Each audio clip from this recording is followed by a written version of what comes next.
Darkness falls, shadows stretch, and something ancient stirs once more. For over a century, Nosferatu has haunted the silver screen, a chilling specter of cinema's past.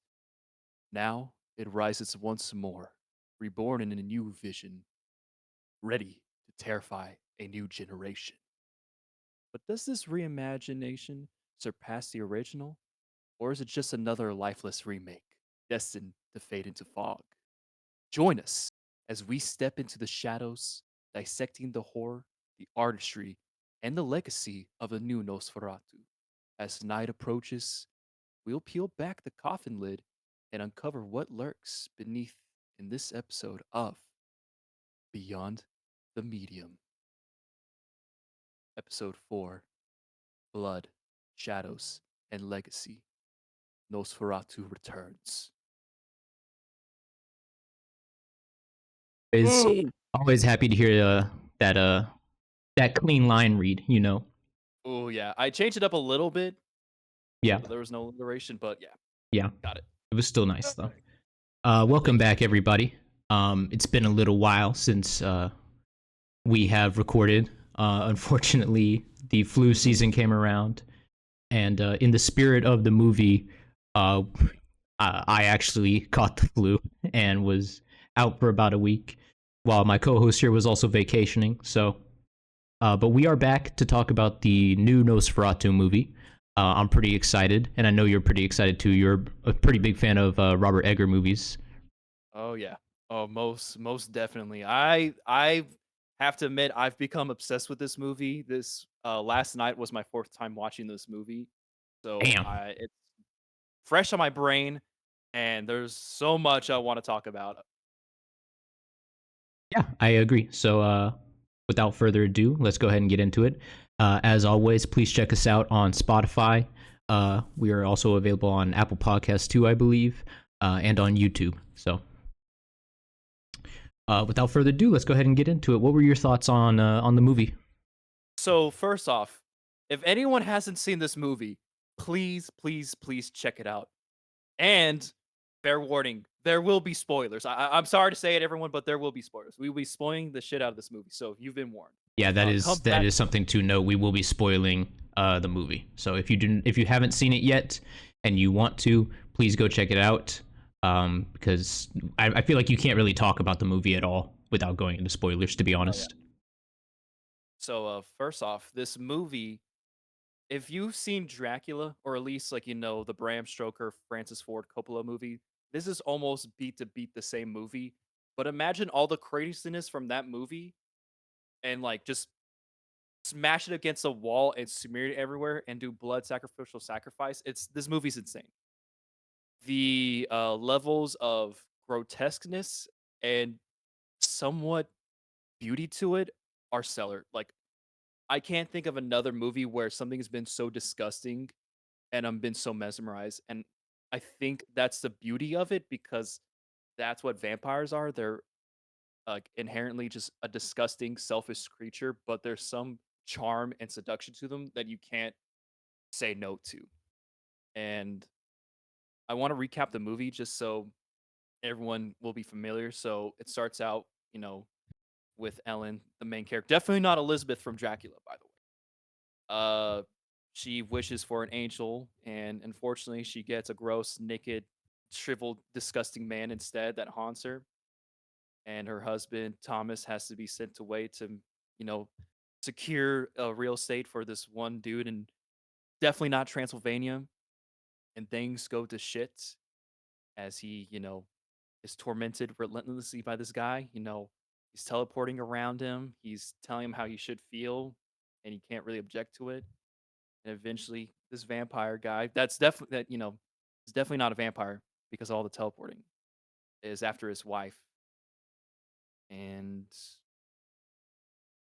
it's the meeting between the count and Ellen is again just so mesmerizing. Where you look at him when you see him, you're so disgusted, but some possible way, like it just inhumanly, you can't turn away. You just keep looking at it the design of the counts has been modernized to the best ability because previously, the other iterations of Nosferatu, he has like, little side curly hair. He's got these ginormous buck teeth. And he's like hunched over, but the new design is really what a lord of old Transylvania would look like if he was a vampire.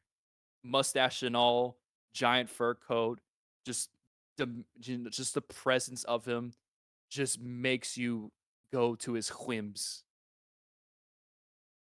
And I'm so lost for words with how this movie was just, you know, a good twist of, the old Nosferatu mixed in with Dracula just created a beautiful monstrosity.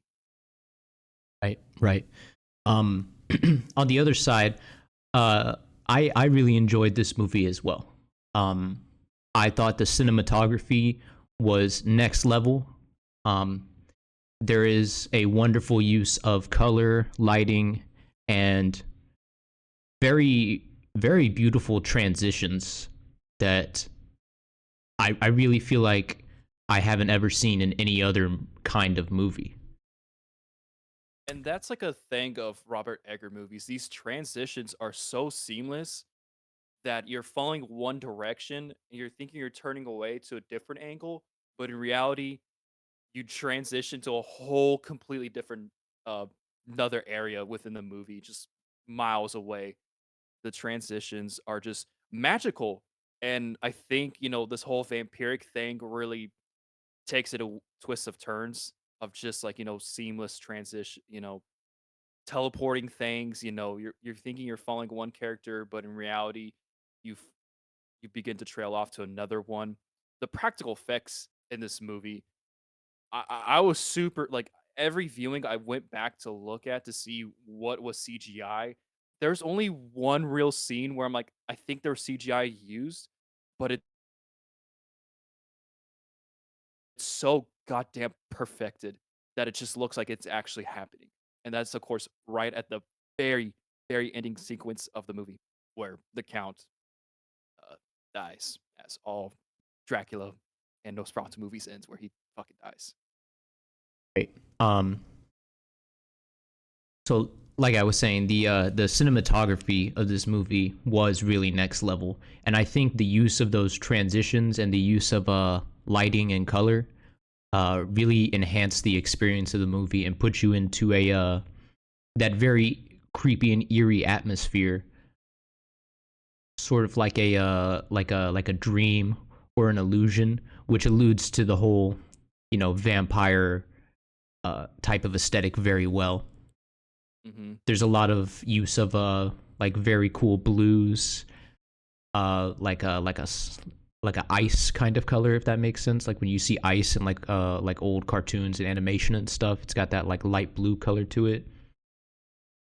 Um, just wonderful performances all around. By the way, I think Lily Rose Depp as Ellen did a phenomenal job. My favorite performance of the movie definitely has to go to Willem Dafoe. And Hmm. I believe Bill Skarsgård played Count Orlok, correct? He sure did. Yeah, he He did a abs phenomenal job as well. and I think there's something to applaud Lily Rose Depp and Bill Skarsgård as physical actors. Like her seizing out, her like really the possession scenes were so realistic. Like throwing, like throwing back to like the original Exorcist movies of like a possession. Just her like contorting and twisting her body around and like the demonic faces that she would make and the sounds that takes a whole lot for someone to physically do. And And not make it again, look like, funny. yeah, you're like when we were sitting down watching this movie together for our first viewing, I was completely blown away. I'm like, what the fuck is going on here? Like again, it's that part of like beauty and it's horrific, it's disgusting, but you can't look away because it's so objectively beautiful in that weird disgusting sense. And then I think it strikes a really nice balance of like grotesque imagery with also very subtle, like you said, like beautiful imagery as well.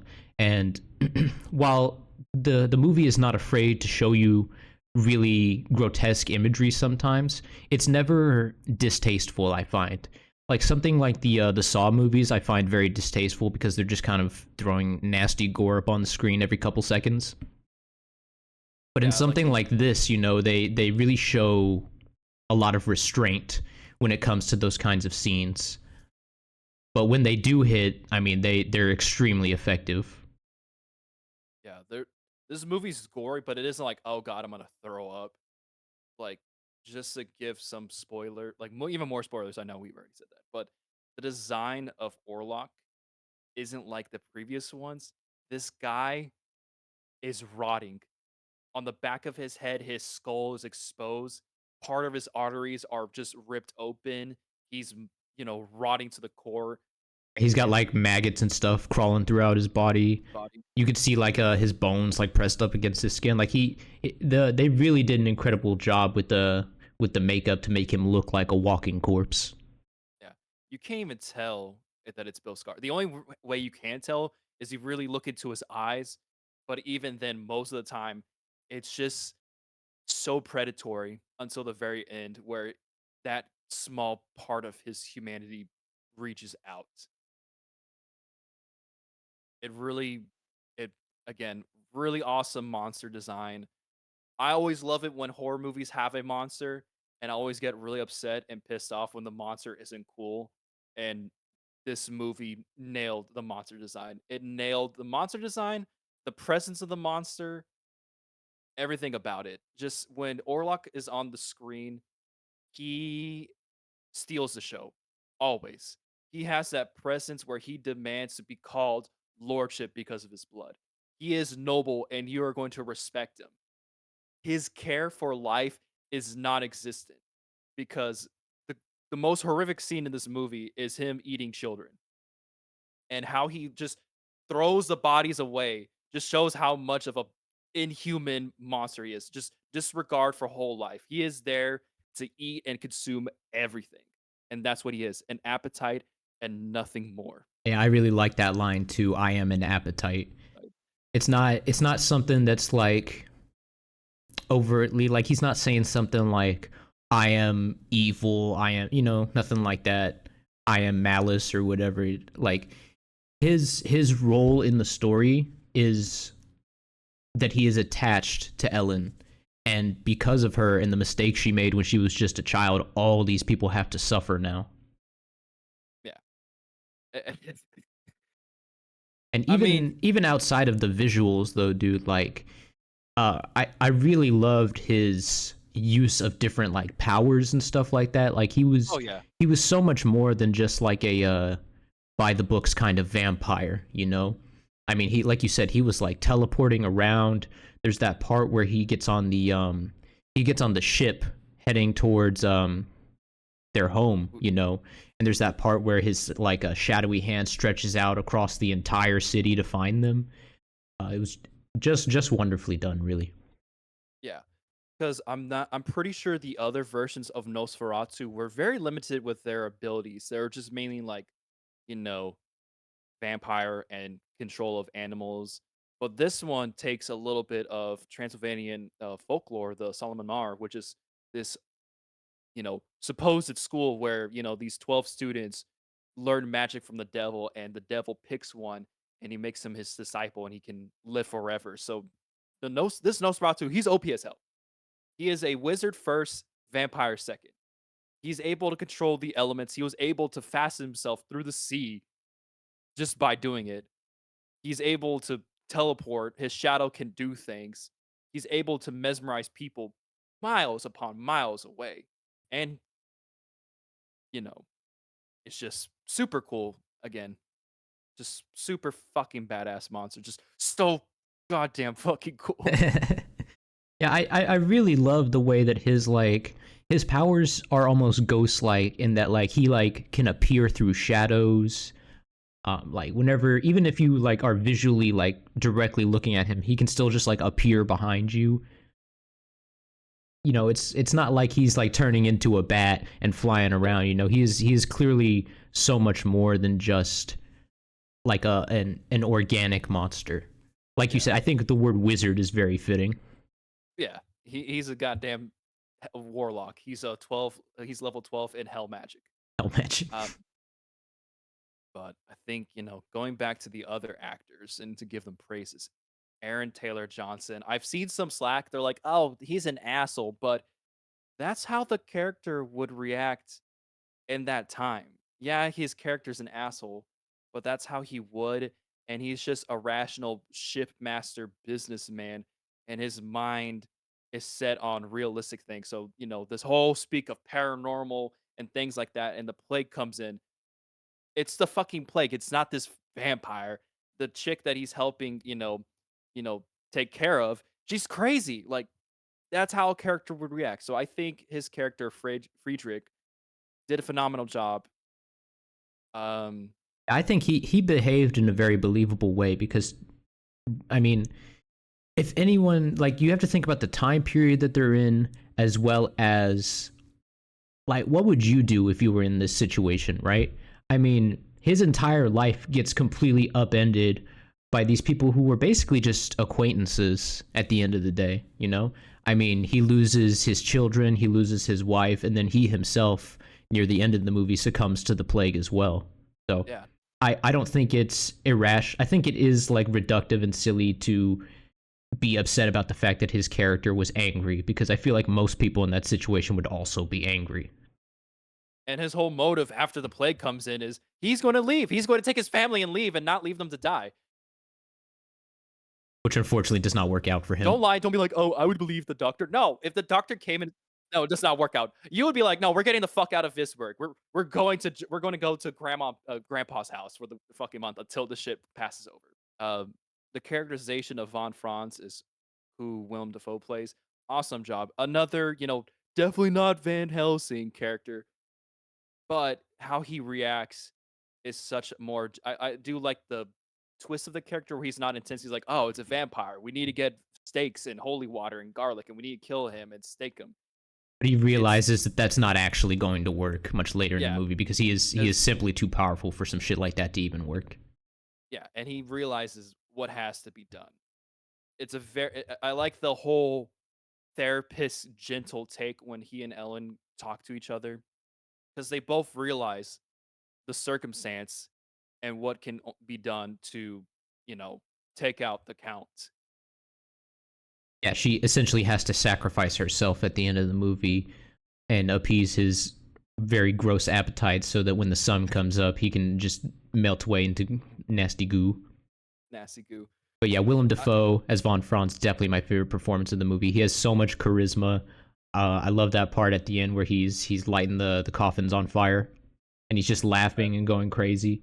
So eccentric. So Willem Dafoe as an actor in general is just a personal favorite of mine. So I was very happy to see him pull up in this movie. yeah. All in all the actors and actresses love them. Everyone did a good job. Uh, let's talk about Thomas, Miss of Herr Herter. Yeah, Thomas. I do believe his actor put in a very good performance as well. I have a few issues with how his character navigates this conflict. I feel like to create a modern version of Nosferatu, it would make more sense to modernize the story as well. I feel like at multiple points, like his motivation at the start of the movie is that he has to go out of state to get a Count Orlok to sign these papers so that he can purchase some land, if I recall correctly. Yeah. So his benefit for doing this is that he will be guaranteed a position at the firm, which will guarantee him a source of income, right? Mm-hmm. Now, Lily Rose Depp tells him not to go, and I think it's fine that he decides to go anyway. You know, you could justify that as her being irrational, like she was saying she was having nightmares and stuff. But once he gets to that village, right? Yeah. At that point, at no point rather, does he ever seem to question why he has to go all the way out here to this extremely isolated village. There's this decrepit castle, and before he even gets to go see Orlok, he has he shows up to the village. Everyone tells him not to go because it's like cursed. He wakes up in the middle of the night and sees them performing a ritual where they find a vampire and exhume its corpse. He wakes up in the morning. All of the villagers have disappeared, and he's like, "That's weird. I gotta get to the castle though. I gotta make my money." I don't feel like that was believable for the situation. His character didn't question nearly enough all of the crazy magical nonsense that was happening around him, especially that part where he approaches the castle and a carriage with no person controlling it rolls up to him and the door opens by itself. Now, maybe there's an implication that he is also under some form of mind control, maybe just by being in the vicinity of where Count Orlok is. But me personally, I would have walked the fuck away several times before that. It is not worth it. You could get a job somewhere else, dude. Ok yeah, yeah. When I was watching the movie last night, I had my grandmother there, and I was like, "She needs to see this movie. She wants to see it." And she saw them exhuming the fucking vampire. She's like, "Oh, no, I would get the fuck out already there." Exactly. Alright. But at that point afterwards, to give it some implications on the other viewings, he is compelled. His ass is compelled. It's you have to really read into it. But when he walks up to carriage, he floats into the carriage. His ass gets picked up by magic and is thrown in there. And he's like in this weird, surreal dream state where you think he's in the carriage. There's some implications that he's in a coffin from, watching videos about Robert Eggers. So he might have been in a coffin when he's in the carriage. And when he wakes up, he's just magically right in front of the castle. So there is that thing where at that point, he could have walked back after, being in the village, but once he reaches too close to the vicinity of Count Orlok's castle, he is under his influence at that point. I think that is fine. I think him being in the vicinity of the castle and his influence extending at that point is fine, but there was no hesitation. He didn't hesitate at all. It seemed like he was kind of confused by what he saw, but he just kept going along his way regardless. And I feel like for it to be a bit more believable, he should have shown a little bit more hesitation. Yeah. That's all I'm really asking for. Yeah. And at that point, when he's in the castle, he starts to lose his fucking mind, and he's trying to leave, but You can at that can't. point. He You're can't. He so can't. fucked at that point. Yeah. Yeah. And Especially with Count Warlock is literally just keeping him there and feeding on him whenever he feels like it. And then once he finally finds him, when he's sleeping in the stone coffin, he tries to stab him, and of course he gets fucking tossed around. He tries to run away. He eventually makes it back, but it's too late at that point because he already helped him sign the papers and stuff. which I love how he's like, "Oh, hey, what's this?" And he's like, "Don't worry about it. Don't worry about it. It's in the language of my forefathers. Don't read too much into it. Don't worry about it." And there's like a pentagram on the fucking contract, dude. They're like, there's a pentagram and it's like all this hieroglyphic language. Like, oh yeah, just And it's all in red. nah, it's all red. He's like, definitely don't use your blood as the ink.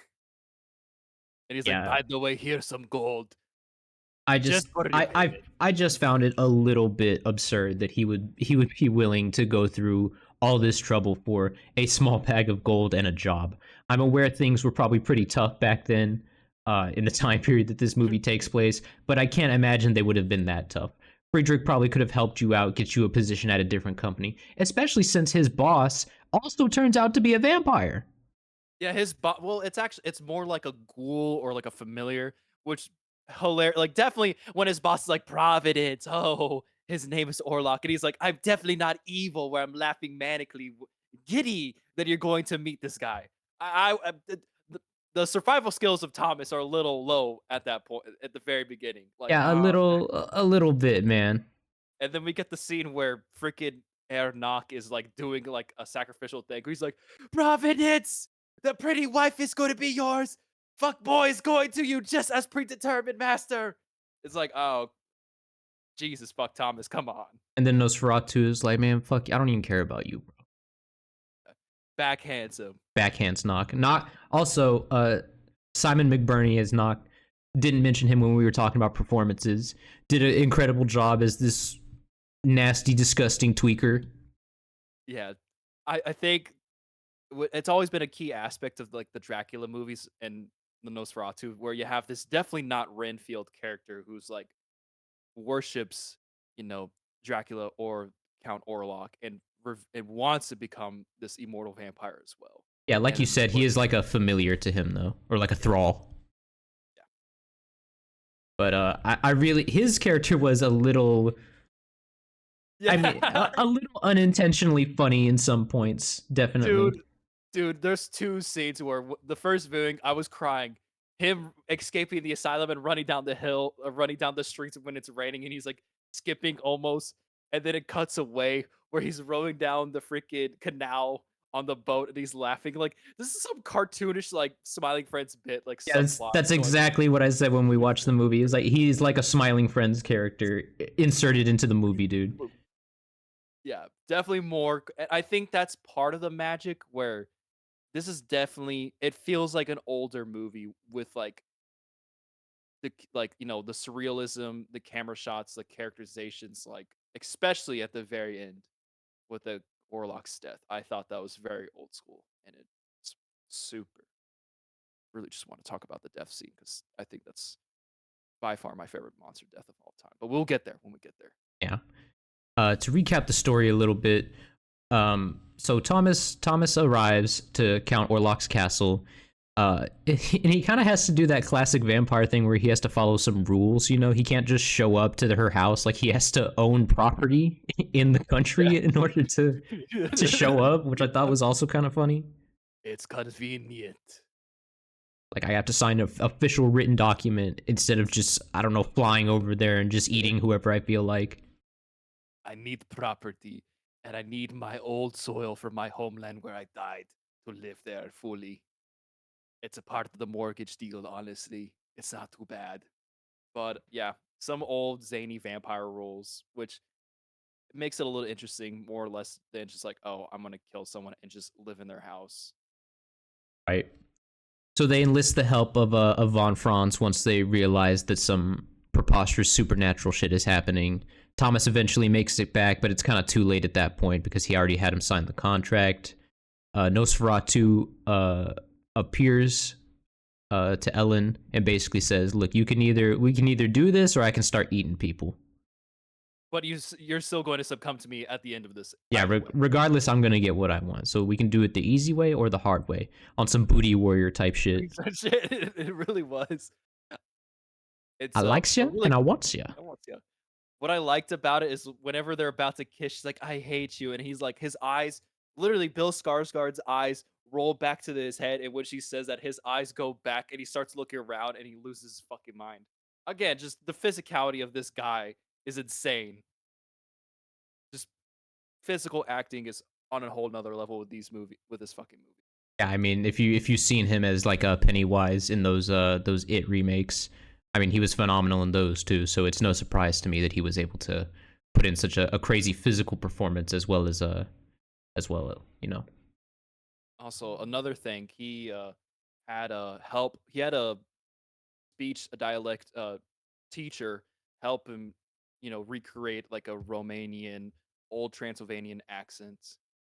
So him rolling the R's long as hell, just the whole thing, the old dialect way he spoke, because everyone else speaks, in the old like 1800s way, but how he speaks is the dialect is super old, like or things like that, just the way he phrases things. A nice detail to the character to make him be more believable, like he's been alive for who knows how long. Right. So after they enlist the help of Von Franz, he basically has a moment with Ellen where he's like, "Look, we can't kill this vampire, okay? You're gonna just have to bite the bullet on this one." And she basically agrees. They don't tell Thomas or Friedrich Or Dr. Severs. or Dr. Severs. Yes, I forgot about Dr. Severs. And then near the end of the movie, there is a very uncomfortable scene in which they do the nasty. Um, It's like they do the nasty, but don't. It's very. I mean, I'm pretty sure they did a it's couple positions before he it bit is into it. heavily implied, at the very least. They did a couple positions before he bit into it. Yeah. But to break that down, when they embrace, when they kiss, he because his breathing entire movie is horrifying. He's like, "Ugh." Yeah, because he's a but corpse. but when he kisses her, his I feel like his appearance and demeanor changes. Like he becomes a little human. His breathing becomes excited. Like he can't believe she's really there. And I thought that little detail was very, very touching because for the most part, you don't like Count Orlok, but there at that scene, a little of me had sympathy to him. Sounds a lot It's like me my first time, you know. me, my that and you know what? I hate to say this, but it feels like when two people get together or, have been talking for a while and when they finally kiss, there's that like, you know, woozy, like drowsy, like, is this really happening feeling? So it was very endearing when that happened. Despite the circumstances, despite him bringing the plague and killing people, killing all the people that she liked, I couldn't help myself but to feel for him at that moment. Yeah, I get what you're saying though, because like you were mentioning, vampires portrayed in media typically have that sort of like seductive type air to them. You know what I mean? Even in this circumstance where he is just a walking corpse in an overcoat. And then of course near the end of the movie, right? They they do that the entire night up until the sun rises. At And which point we get the scene you were referring to earlier. yes. So, a little context. In the script, it says that he sees the sun and he submits to it. Because he doesn't try to run away. Like, as soon as he hears the rooster, like, crying in the morning, he realizes that he's like, oh shit, Oh shit! I was too deep fuck. in it, bro. Yeah. And there's that realization of his face looking at her, and she's like smirking. She's like, I got you. Gotcha. Got your ass. And but there isn't like I like how he doesn't try to run away. He's like, oh shit, maybe if I put the blanket over me, I could still keep it. But he just accepts it. I put the And blanket over me. yeah, and again, his appearance slowly like changes. Like his cheeks to swell in. He's bleeding from all orifices. He's having a nosebleed, ears bleeding, his eyes bleed, his irises completely fade away, like a true rotting corpse. He starts to shrivel up. And there's this moment where Ellen rises up demonically to hold him. And I feel like that's such a cool nuanced thing because you could take it as her ensuring that he stays there to fucking die, or she's comforting him as he dies. Or you could take it as both, which I thought was a really, really nice touch. And when he finally shrieks as he dies, he gently puts his hand on top of her shoulder in a very gentle way. And both of them slowly fall off screen, which is super old school because in those movies when like someone dies, they like slowly fall back and they die. And I just thought that was a nice little touch to the scene.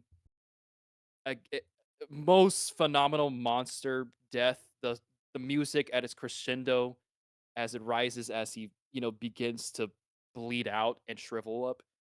Phenomenally done. Don't know who the composer was for the soundtrack, but my god, it's such a good soundtrack and they did such a excellent job with it syncing up to the sequence in the movie. Yeah, everything that happens at that point is very subtle. You know, he doesn't like melt away into ash or anything like that. And there's all those little things that you were mentioning that you might not catch on the first viewing. You know, Hmm. which I think is a really um, interesting thing for a movie to do, to include all these little details to the point in which you have to look at it a couple times to get the full picture. You know, it was kind of like that when we were watching Transformers 1 as well. Yeah, I mean, they're of course different levels, but like this one, there's a lot of like weird details that you could take from it. Yeah, I mean the subject matter of this movie as well is much more um, Yeah, serious. So yeah. Rather than transform robots fighting for freedom and shit like that. But god damn it. And she did it. She saved them all because she sacrificed herself to let this monster drain her until morning. which is, I mean, it's kind of, it comes full circle, right? Because the only reason that he's here is because of her, Mhm. right? Because there's also that part where he says, I am an appetite. He also says, you are my affliction. And that her passion is bound to him. S- You know, the only reason to deal with, and again, like he woke up from his grave because of her, because she called to him, because she's not just a human, she's this weird human thing that is able to commune with outworldly spirits, creatures, and things like that. Right. Yeah. Overall, just a very quality movie. Like I said, beautiful cinematography, really impressive performances from all the actors. I think they did a really nice job modernizing the story. And I'm very excited to see what Robert Eggers has cooking up next as well. Yeah. And the next movie he's working on is another, old school monster. He's making a werewolf movie taking place in the 13th century. And he says apparently that this movie is going to be his darkest movie, which all of his movies are, maybe more than That scares me, bro. and he's like, yeah, 13th century London with a werewolf. So I'm excited. I am so excited. And it's coming out on Christmas again. So I can't wait for my Christmas gift from Robert Eggers of a werewolf. Because I'm more of a werewolf guy rather than vampire. So I'm hoping it's going to deliver. If the monster design was good for Nosferatu, I'm hoping the werewolf design for werewolf is going to be fucking crazy. We just yeah, just as insane, just as impressive. I wonder what actor they'll get to play the Wolfman. That is, yeah, because I don't know, because I mean he's used Willem Dafoe for the lighthouse, so maybe he comes back as like I don't know if he's basing it off the Wolfman per se, the movie, but yeah, I'm curious to see the casting, curious to see what direction they take the werewolf story. If they're going to do it where like, he gets bitten by a werewolf and he transforms on the full moon, or he's going to do the old school folklore where he has a pelt of a wolf and he wears a belt around him and he puts it on and then he transforms, or he drinks from the water of a wolf. There's a lot of weird things you could take with that. So if he's really divulging into old Transylvanian folklore, there's a lot of things for werewolves he could do. And I'm pretty sure that twist that he will take is going to be phenomenal. Can't wait to see, other movies beyond that. And I think, we should check out how much of the other Robert Egger movies have you seen? I'm not too sure. Let me take a look real fast. The catalog isn't too long. Yeah, I It's know he limited. doesn't have that many movies. I think I've seen clips of The Witch, but I think that's it. I did not see The Lighthouse and I did not see The Northman. Yeah. Northman definitely, I'm not going to say it's like a weak movie, but out of all of his other movies, it's on the weaker side. That's the one you like the least. That's the one I like the least, but I still think it's a great movie. Uh I mean, hey man, we should watch The Witch, you know. I Didn't think we that would be didn't we watch that like on Halloween or something, like during one of our Halloween parties? I thought we we had that did. like on the TV, didn't we? We did, but that was a Halloween party and there was a bunch of people around, so I don't know Yeah, how we didn't get much. to finish it either. Yeah. But I think we saw like half the movie at that point.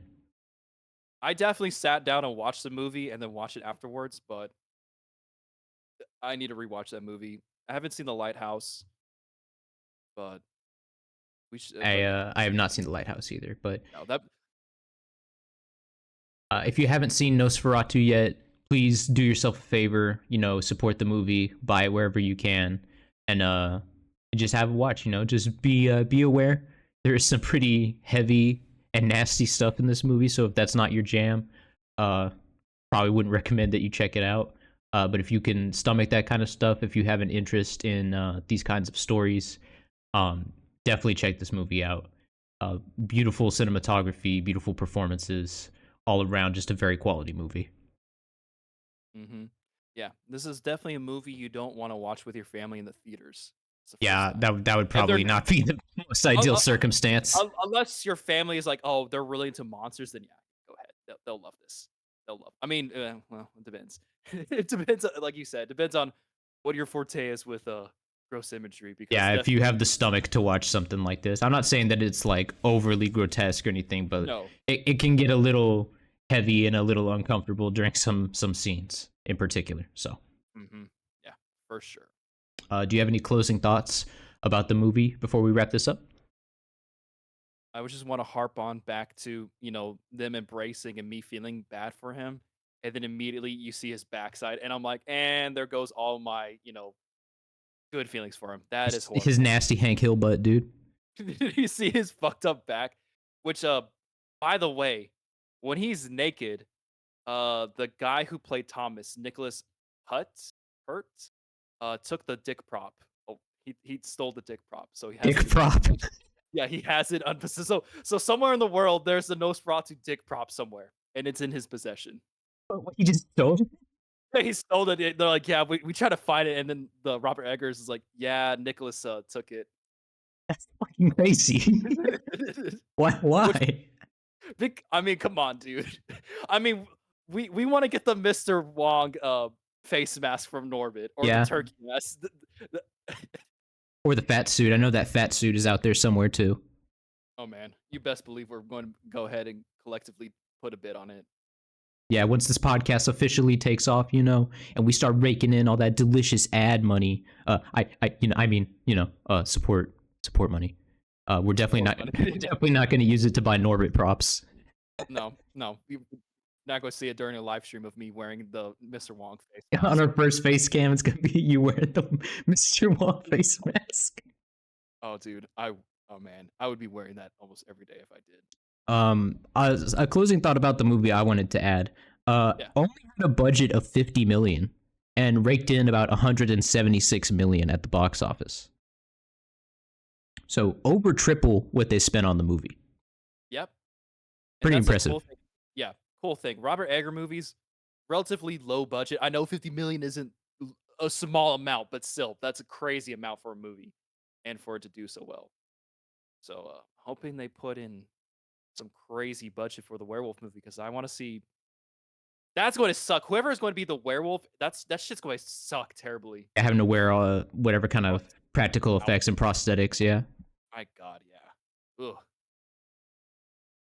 But closing thoughts again. Thank you for joining us for tonight. Please like, subscribe, share this video, comment below of what you thought. And hey, if you have any recommendations for us to check out, please put them down. I'm Yeah, always happy. absolutely. Because we're always looking for new and different media to dissect and take apart. So this was kind of out of my wheelhouse, honestly, because like I said, we had watched a little bit of The Witch, but I've never sat down and actually watched an entire Robert Eggers movie. Mhm. And this was a pretty good first impression, I must say. Yeah, glad we went with this one rather than Lighthouse because that movie's, I would probably say, just as crazy as this, honestly, from what I've seen. Maybe we'll take a look at that in the future. Yeah, for sure. Yeah, but like Chandler said, thank you all for joining us. Please go check out Nosferatu.